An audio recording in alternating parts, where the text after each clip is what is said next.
the work we've done with Flatiron, this really was a brand refresh. We had done a full brand about 7 years ago. And when we built that brand, we had done a lot of work to really ensure that it would be a lasting brand. And so this was a refresh because the company has evolved so much in those years. And it really did feel utility driven.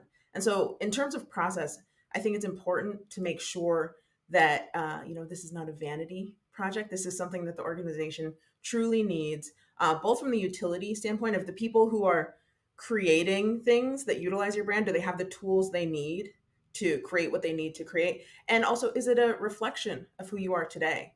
And we had deficits in both of those sort of categories. We had areas where the core of the brand wasn't able to be fully utilized anymore, just like wasn't meeting all of our needs. And also, the company had just evolved in so many ways. We're a much more diverse organization than we once were. We needed a brand that was going to fully embody that and reflect that. I really think that brand is an expression of a company that knows where it's going. So there was a point where we actually knew we needed to evolve many of the visual aspects of our brand. And there were things that were sort of, had some debt around it in terms of what was working well. But we really needed to do so much foundational work around our overall brand position and our vision as it was evolving. Even our mission as a company had started to evolve. And so without those aspects, we really couldn't move further along on the things that many people think of as the visual brand. And so we had to get the core right. And so that was the biggest challenge, was taking the time, setting out the time from the start to ensure that we knew exactly who we were entering into this process. Within the space we operate in as well, in health tech, it's a small set of consumers, it's a small set of partners, it's a small environment overall. And Flatiron, we've always tried to be right on that leading edge of where things are going. And so we don't always have, feedback. Like, we really do have to trust ourselves that this is the direction we're going in. And so with that early work, we did a lot of brand archetype work. And one of the things we saw that was like sort of interesting to us is we'd done these internal surveys and had people all go through this exercise of where we sit on a brand archetype sort of circle. I don't know if you've seen those. It's got like 18 sort of sections in it. And where we fell was in this archetype of magician and rebel, and a group that was really going to transform the space it was in and think differently. And when we saw that that was like a very natural pattern for everyone, and everyone, even the most sort of buttoned up individuals, were like falling into that space, we really leaned into that. We're like, that's it. That's actually the spot that feels really true and right for everyone. And so that's where we immediately put our focus and our energy, and having that sort of like compass of like everyone's flowing here, even customers. That gave us a lot of confidence that what we were building was going to be right for us. I think you have to ask more questions. Like, okay, when you need to improve your branding, what problems are you really trying to solve? What are the next milestones your company is trying to achieve? What are the things that are the largest pain points for your organization? Really understand those, because there's so many ways that you can approach a branding project.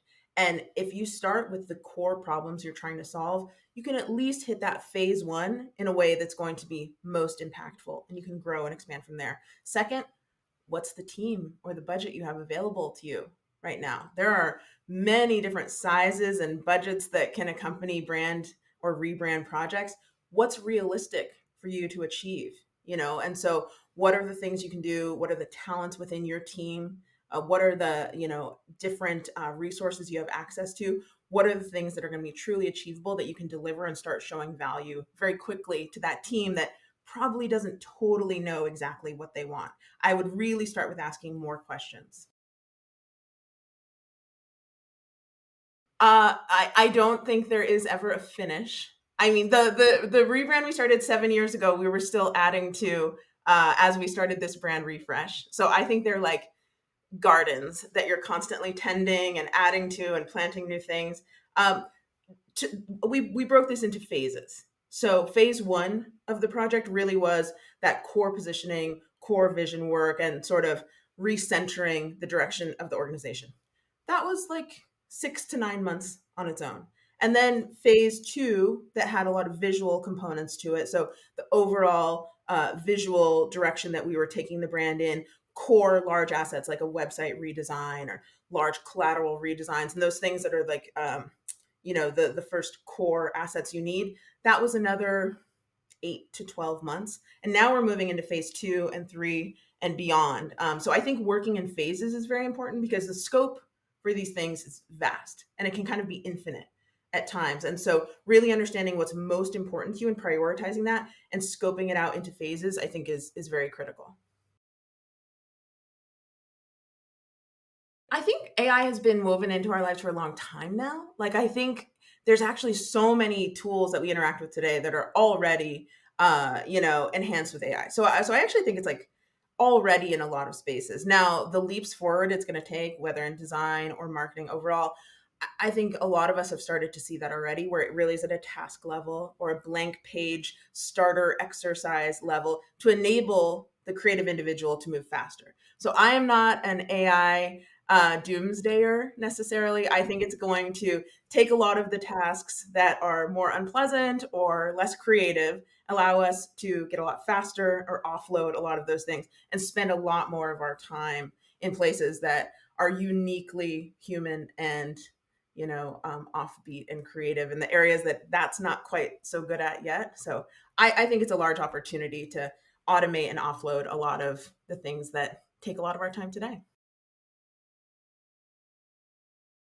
Within tech companies specifically, your ability to be really agile and work across cross-functional teams. We work with a lot of experts. We work with oncologists, quantitative scientists, researchers, and we have to distill their ideas into something that then is going to shine through in marketing. So your ability to operate with the experts and then bring your expertise to bear and make something that's really harmonious, I think is really important. So I would say collaboration is going to, supersede many of the other things. You might be great at demand gen, you might be great at these really core marketing skills, but if you can't collaborate with your core stakeholders to get something done, that's never really going to come to bear. So I think collaboration, an interest in learning, an interest in growing, like those are the top things we really look for. So I know those are broad categories, but you need your expertise as a baseline, but you need to be able to